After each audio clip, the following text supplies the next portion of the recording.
अस्सलाम वालेकुम, मैं हूं डॉक्टर जैनब और आज मैं आपके लिए लाई हूं एक हेल्दी रेसिपी। वो है वाटरमेलन का जूस। क्योंकि गर्मियों में बहुत ज़्यादा गर्मी और पसीने और उसकी वजह से प्यास बहुत लगती है, तो वो लोग जो जामे शीरी, रूह अफ़ज़ा और ये जो कलर जो ड्रिंक्स होते हैं इनको छोड़ना चाहते हैं और चाहते हैं कि उनका वजन भी कंट्रोल रहे, वेट भी ना बढ़े और एक नेचुरल उनको जूस मिल सके, तो वो घर में ज़रूर ये ट्राई करें और नेचुरल चीज़ों की तरफ आएँ। क्योंकि जितना आप फितरत के करीब रहते हैं उतना आपकी सेहत अच्छी रहती है और आपका वज़न नहीं बढ़ता। और जो है मीठे और चीनी से परहेज़ करें। तो उसके लिए ये हमने तरबूज काट के रखा हुआ है, कुछ जूस मैंने बना लिया है। आप तरबूज एक अच्छा ले लें, उसको पीसेस में काट लें और उसको जो है आप उसका जूस बना लें। मैं अभी आपके सामने कुछ बनाती हूँ और उसके बाद जो है आप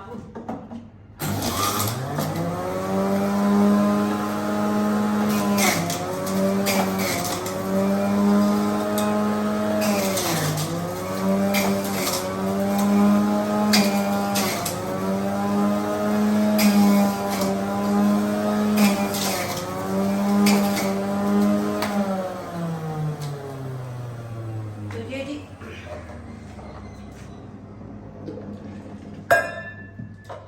ये हमारा तरबूज का जूस तैयार हो गया। इसके अंदर हल्का सा नमक और काली मिर्च आप ऐड कर सकते हैं, तो इसका फ्लेवर अच्छा हो जाएगा, लेकिन कोई चीनी ऐड करने की ज़रूरत नहीं है। और तरबूज जो है वो सेहत के लिए बहुत अच्छा है, इसकी तासीर ठंडी होती है। वो लोग जिनको पेट का प्रॉब्लम रहता है वो अपने उसके लिए जो है वो उसको इस्तेमाल कर सकते हैं। जो जरकान के मरीज़ हैं वो इस्तेमाल कर सकते हैं। और वो लोग जिनका पेशाब जल जल कर आता है या खुल कर नहीं आता, वो येलो कलर का आता है, उनका इसका मसाने के भी ये उसके लिए अच्छा है, ब्लैडर के लिए अच्छा है।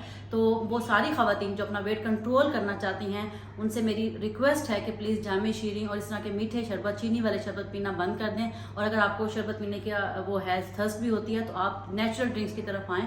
और इन ड्रिंक्स का फ़ायदा ये है कि आपका वजन भी नहीं बढ़ेगा, आपकी प्यास भी बुझेगी, आपका मैदा भी ठंडा रहेगा, आपको स्टमक की एसिडिटी भी नहीं होगी और आपको मसाने की गर्मी भी नहीं होगी। तो ये सारे फ़ायदे आपको एट अ टाइम मिलेंगे अगर आप डेली थोड़ी सी मेहनत कर लें और अपने घर में साफ़ सुथरा ये जूस तैयार करें। आप खुद भी पिएँ और अपनी फैमिली को भी पिलाएं। आई होप सो इस मैसेज को ये आपको बहुत पसंद आया होगा और आप इस पर अमल भी करेंगे और दूसरे लोगों से शेयर भी करेंगे। Thank you so much. अल्लाह हाफिज़।